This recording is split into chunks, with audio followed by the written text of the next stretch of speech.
I got it for you. If you get a can, and I wanted to get an idea. Can you bring the rest to the cocktail party? I unfortunately have to roll, but you're welcome to stay.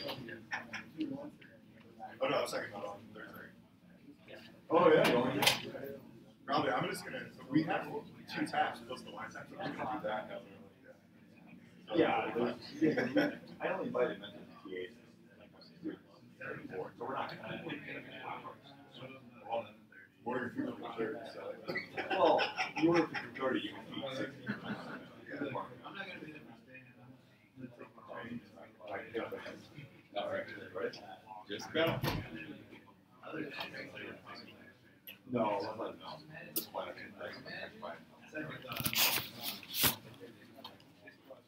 Great. You want to be the one?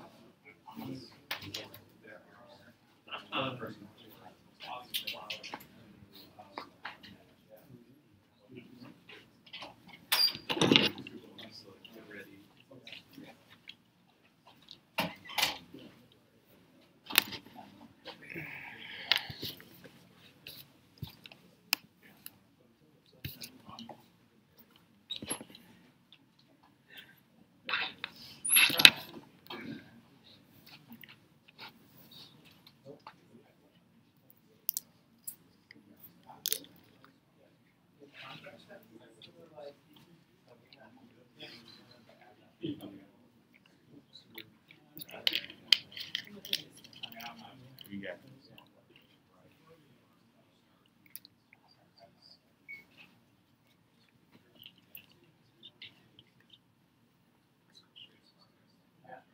New balance.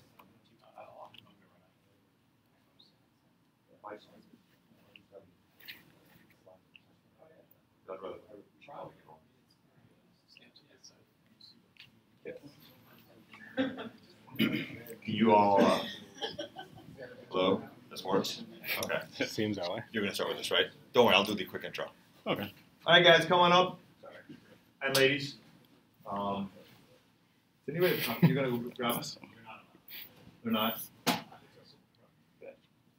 Yeah, there's room in the front. These are not reserved.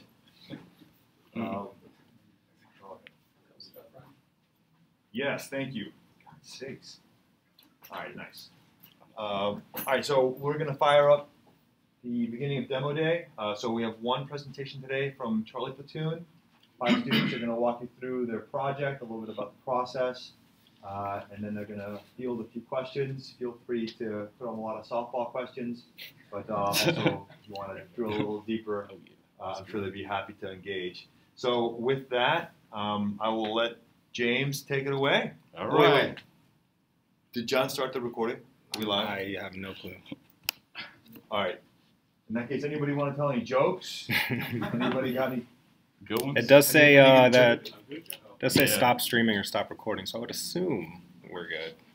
Okay. But I don't know. We'll wait for John. He should be coming back in a second. But thank you all for coming on this Labor Day Friday. I hope you enjoyed the beer and the snacks. If Google were a little more gracious, they'd open up their kitchen to us. But as it is, we'll have to just have the space. Okay, cool. And here we go. We got the rest of the gang. All right. John, we're good to go? All right, James, take it away. Okay, my name is, thank you everyone for coming out first. I don't want to be rude. My name is James. I'm a 7-year Army vet. I joined during high school with a split option, reserves. After graduating high school, I went active duty 7 years as a 63 Bravo wheel mechanic. Pretty much, I've been Camp Casey, Korea, Fort Huachuca. I've been bomb holder Germany, deployed 2008, 2009 to Iraq. After getting out 2011, I found myself working at Access Physical Therapy as an office manager. Went into the labor, local 27 Glazers for a while, doing the laborist work. And then my daughter had a question that I couldn't answer. It's pretty much, she had a passion for tech at 6 years old that I couldn't answer. And it was pretty cool. She was into games and wanted to learn how to build it. And she thought that'd be a good project for both of us. So I started researching and trying to find out ways of actually going about that, and I came across a Platoon after all the research on internet. So I'm here now, and I found I love doing this, and I love actually the tech world. So pretty much that's my intro, and pretty much we're here to show you about Ideaocracy. This is Charlie Platoon of Platoon, and I'm going to pass the mic for the rest of the team to intro. Hello, everyone. I'm Robert Gonzalez. I'm an 8-year Army veteran.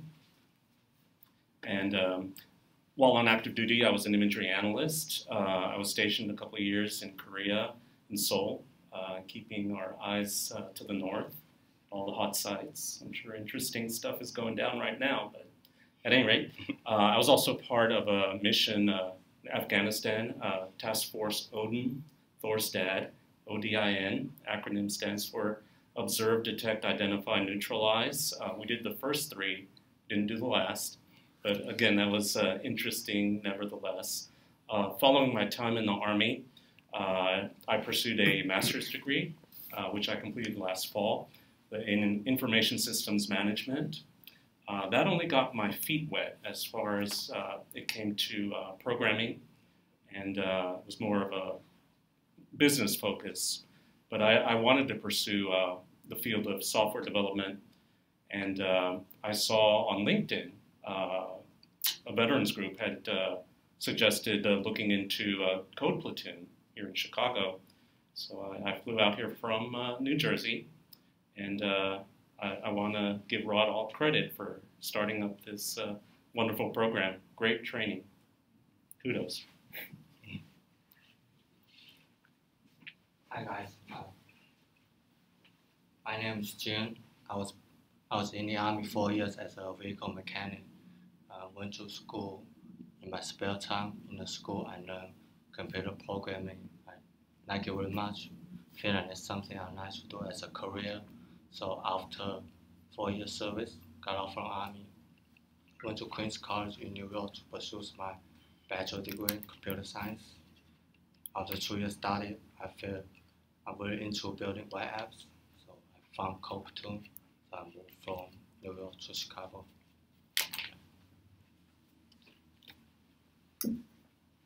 Good afternoon, everybody. My name is Arthur. I'm a 10-year U.S. Army veteran. I was an infantryman. I was deployed 3 times a war, once in Afghanistan, twice in Iraq. Where basically my primary job was to kick doors and piss off people because we don't know our enemy, so we have to flush them out. So once we kick the door and piss them off, they'll call it Taliban or Al Qaeda, whatever, and just start attacking us basically.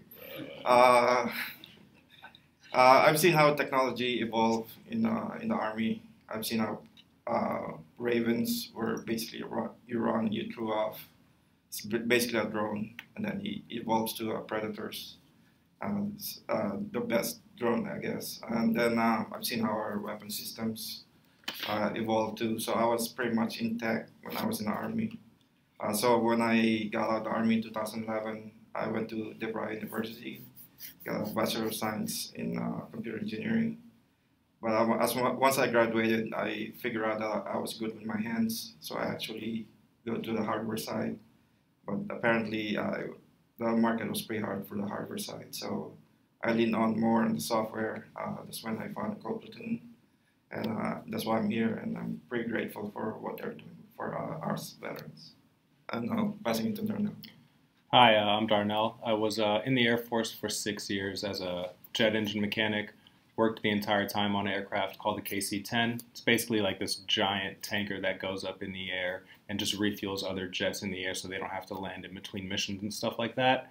I enjoyed my job in the Air Force, but while I was in the Air Force, I started coding during my free time, and I found that I really, really enjoyed it. So 2015 rolled around, and it was time for me to re-enlist. And rather than re-enlisting, I decided I was going to get out and pursue a career in tech.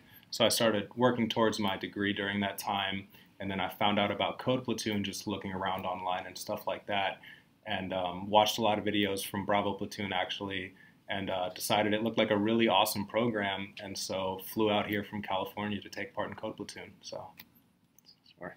All right. So I have a question for all of you guys. What's one of the things that that kind of like kills ideas? Anybody? Do other people have the same idea? Okay, that's one. Anybody else? Execution. There you go. That's a good one right there. Yeah, one there. Keeping it in your mind instead of like saying it out loud. There you go. That's right there. Yeah. Pretty much, you know, thought process. When you think of something, if you don't write it down or like have some way of tracking it or recording it, it's pretty much deleted after 5 seconds. I have that the worst. Like, I have to write everything in a notebook. Seriously, I do. Like, that's the best way to track great ideas. If not, I think of it a year or two later. So I want to know and track my ideas. So that it kind of came up when I had the time to. I know we was going to be given the time to pretty much go through all of our ideas and our pitches for the the group Capstone project to end off the program and everything. So I wrote everything in this notebook, all of my great ideas, and pretty much I couldn't find it at the time of presenting the great ideas. So when it was my turn, I drew like a crazy blank. It was like, man, I can't think of anything. So it just came to me. Let's create an app that can track great ideas, get instant feedback on it, and be able to, people can put suggestions on it. Users everywhere can help collaborate and, flesh it out and build out the actual projects or the ideas. So that's how Ideaocracy was born, pretty much from struggle of thinking of great ideas or ideas to go for the last project. So that's how I came up with the idea for the application.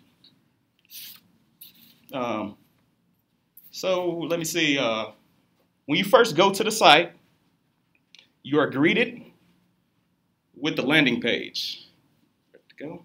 And you have a choice of creating ideas and viewing ideas. Click on viewing ideas. So you can view ideas without being logged into the site, as well as any discussion surrounding those ideas. You can also choose if you want to see ideas sorted by recent, most recent, and those which the most people love. There you go. Okay, in order to actually participate in any of the discussions, such as posting comments or suggestions, or voting on ideas or suggestions, you have to create an account login and log into the actual site. There you go. So now we're logged in. There you go. I can actually start posting suggestions. There we go. Posting comments on the suggestions.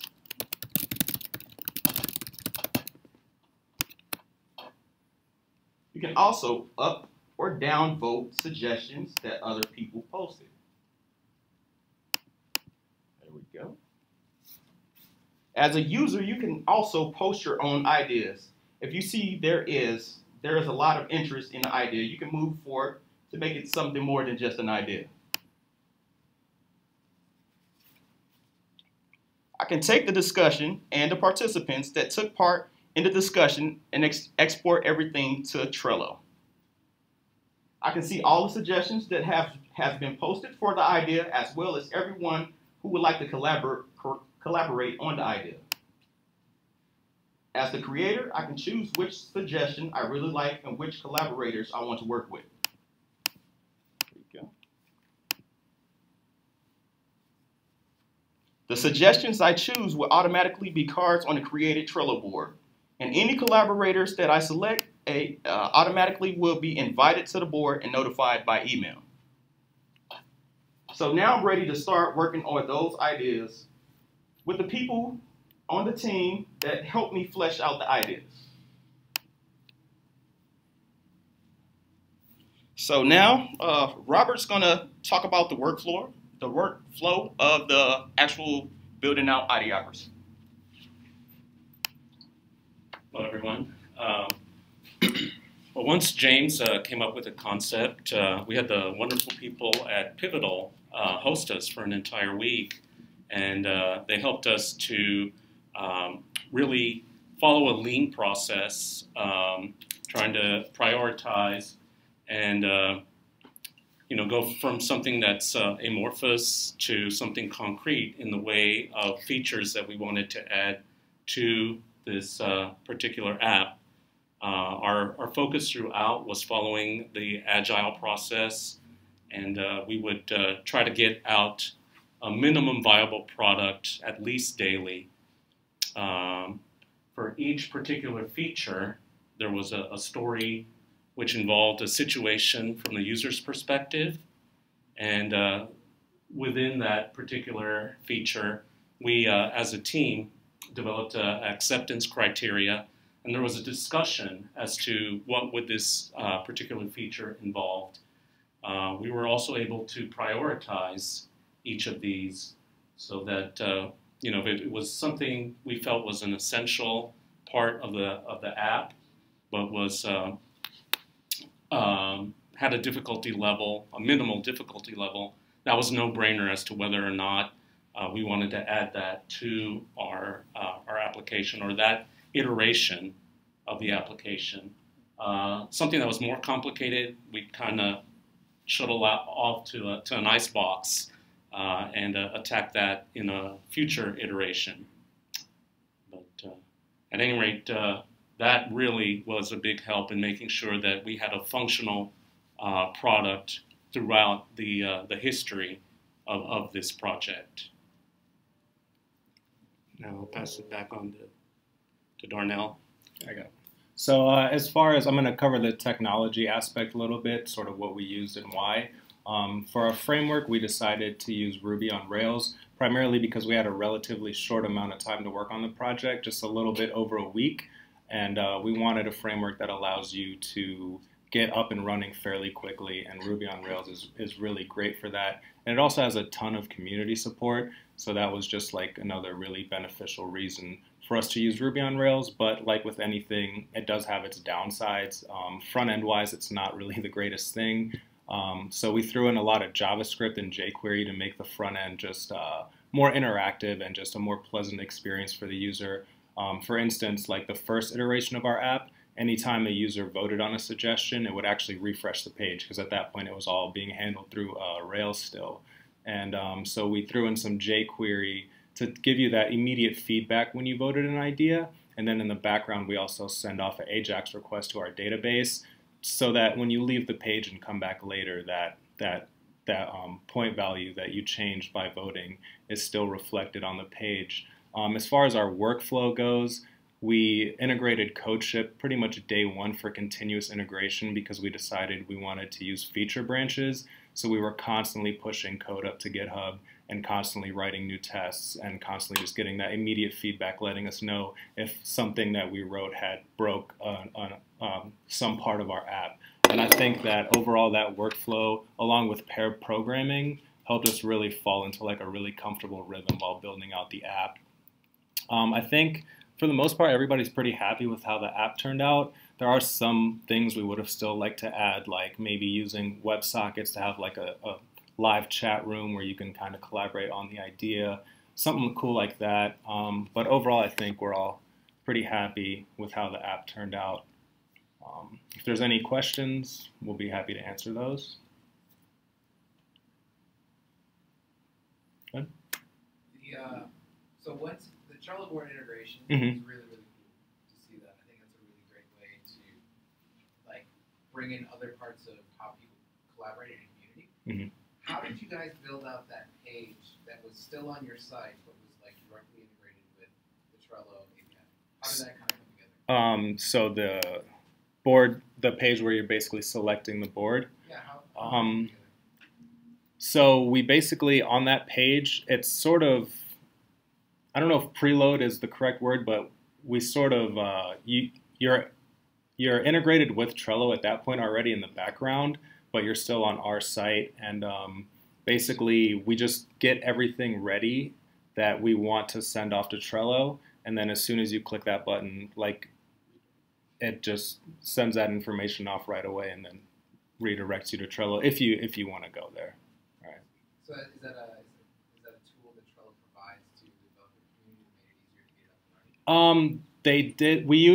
We had to kind of do it two different ways. We used our own JavaScript that we wrote to talk to the API, and then we also used a gem to kind of make it easier. But the gem didn't handle everything that we wanted to do, so there was some stuff that we wrote ourselves to handle that. Yeah. What are some of the problems that you guys ran into when you were putting this idea together and making it out together? I think the biggest problem that we ran into again was was integrating with Trello. The gem that we found was fairly useful, but it just, like I mentioned just a second ago, it didn't really do everything that we wanted to do with Trello. So we had to do a lot of looking through the Trello documentation and sort of writing our own functions from what they had to get it to do what we wanted it to do. So if there was one thing Trello could improve on the API, That's a good one. That's a good question.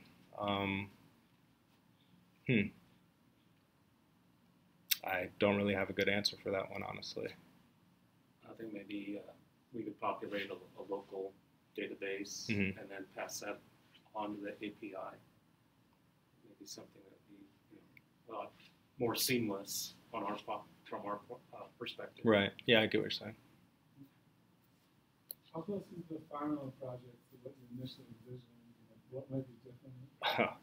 It's actually completely different almost. So initially we had this sort of thing where you would go in and post an idea, and then if it had enough interest, it would go into like what was called a collaboration phase. And then during the collaboration phase is when the idea would be more fleshed out.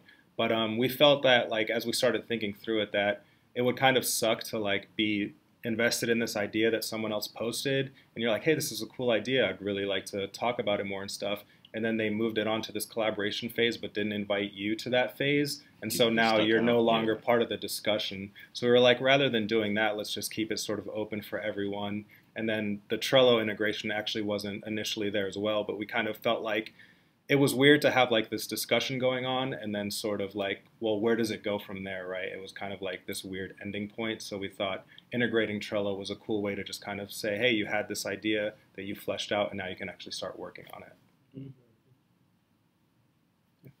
So a lot of different aspects to the site and how you do this. How did you guys divide and conquer some of the technical tasks without trampling on each other's code?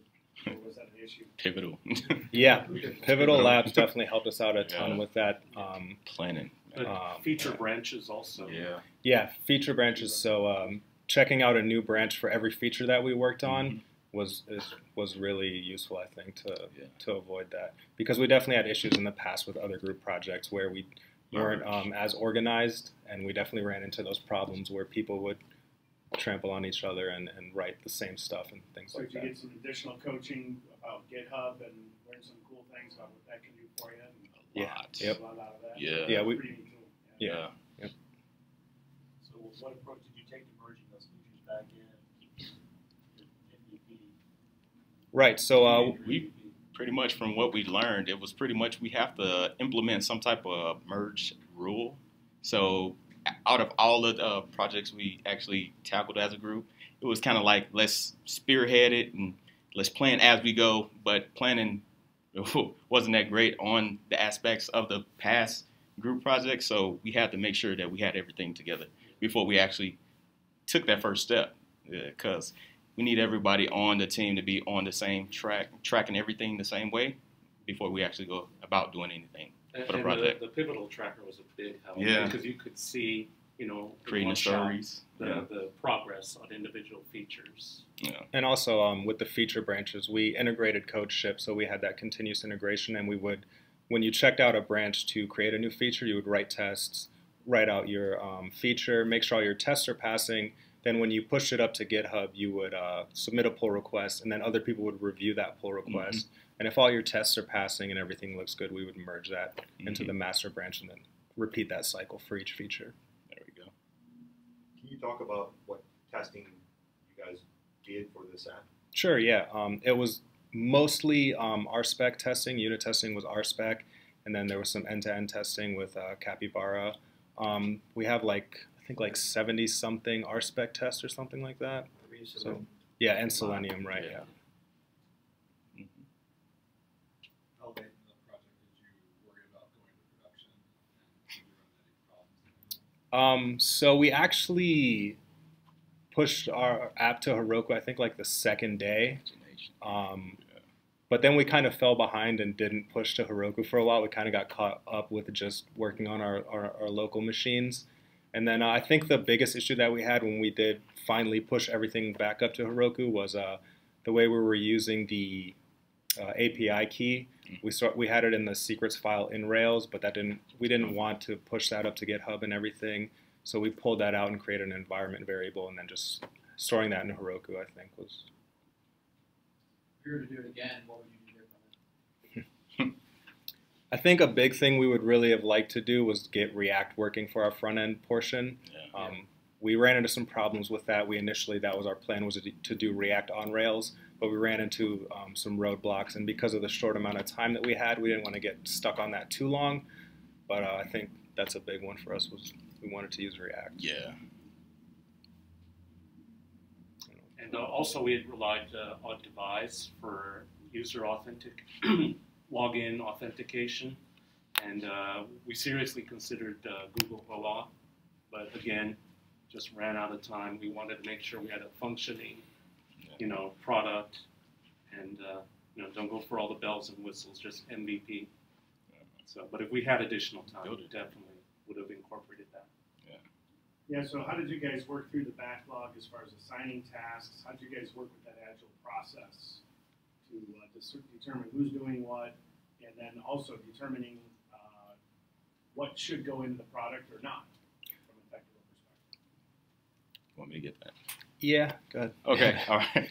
So the way we actually did it, while we was going through the pretty much making the story mapping through the actual pivotal tracker. I'm sorry. We had to assign pretty much a difficulty level, also pretty much a level of actual, how the value, the priority of it. So we had to pretty much map it like that and pretty much build on, and the pair teams pretty much just tackled it like that, trying to build that MVP to be more than just that. So yeah, the pair programming was key. Just being able to come together, and we were working side by side at Pivotal, so we were all on the same page as far as what was going on with the project. Was there one person that would overrule anything or look at it from a top-down approach? I think I kind of fell into that role a little bit, but it was definitely it was definitely a team thing because we were all working side by side, so it was really easy to stay in touch with what was going on.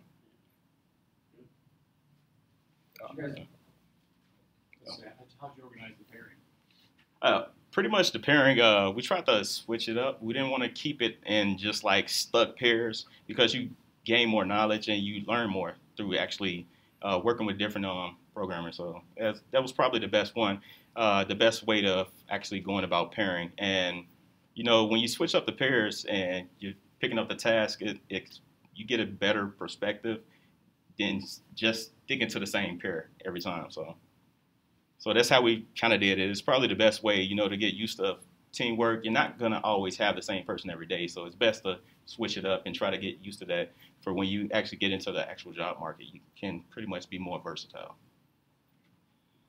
Did you guys do anything as far as code reviews or reviewing each other's code as it was pushed up in PR? Yeah, so whenever there was a pull request done, we ideally had one other person look at it to make sure everything looked good, and we would pull it down onto that branch at first, onto our local machine to make sure it looked good. And then if it looked good and all the tests were passing through CodeShip and everything was green, then we went ahead and merged that into master. Yeah, I think we got time for one more. One more? We got time for one more if there's one more question. So do you guys ever get a build server running?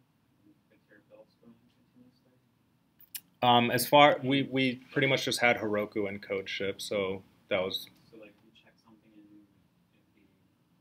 built? Well, just through whatever CodeShip does, it sort of spins up its own servers and everything, and its own database, and then runs all your tests in CodeShip. Right. Yeah. Right. Mm-hmm. Yep. All right. But everything we pushed up was working. I mean, there may have been bugs. Right. Yeah. Maybe there Just might be. Yeah. There might be some.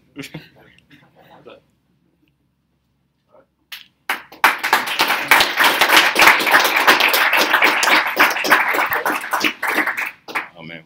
All right, so we like to run everything lean, which means that we're going to roll straight from the demo to the graduation. But we'll keep it concise. So all of you are involved with Platoon. I'm not going to belabor the history of Platoon. I do want to just make this observation, though. We started Platoon with a mission to train veterans to become professional software developers, and the goals were to make it a world-class level of education, yet in a way that was really accessible and affordable to veterans. There's a lot of work behind the scenes between John, myself, and other members of Platoon, but we really couldn't do it without the volunteer support that we get from the community and without the sponsorship support that we get. So I want to make sure that I thank, first of all, Brian Willard and Google for hosting us. And then our sponsors this time, Narrative Science, Underwriters Laboratories, and of course, Coyote Logistics for Charlie Platoon. And our volunteer TAs and mentors. I think almost all of you, I think, qualify in some of those levels. So give yourselves a hand, because I'm going to. All right, and without further ado, I will present to you. Oh, I did forget to say one thing. We're incredibly proud of the work that Charlie Platoon put in. They put in a lot of hours. They put in a lot of sweat equity. They opened themselves up emotionally. And they came, we asked them to bring their whole self. They did. Now 14 weeks later, we think they've grown quite a bit. Hopefully they feel the same way.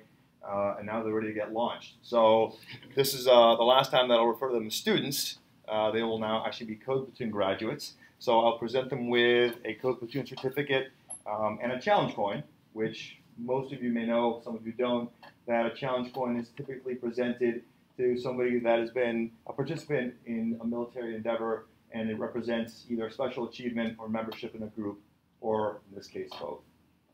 So, down the line. Jin Cheng.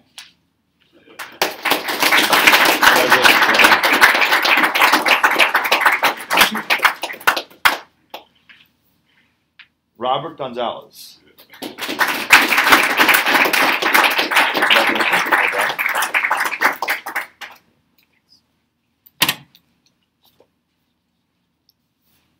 Darnell Gilead.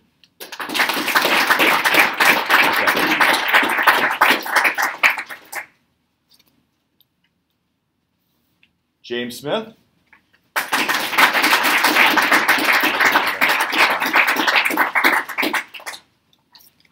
And last, but certainly not least, Arthur Miguel.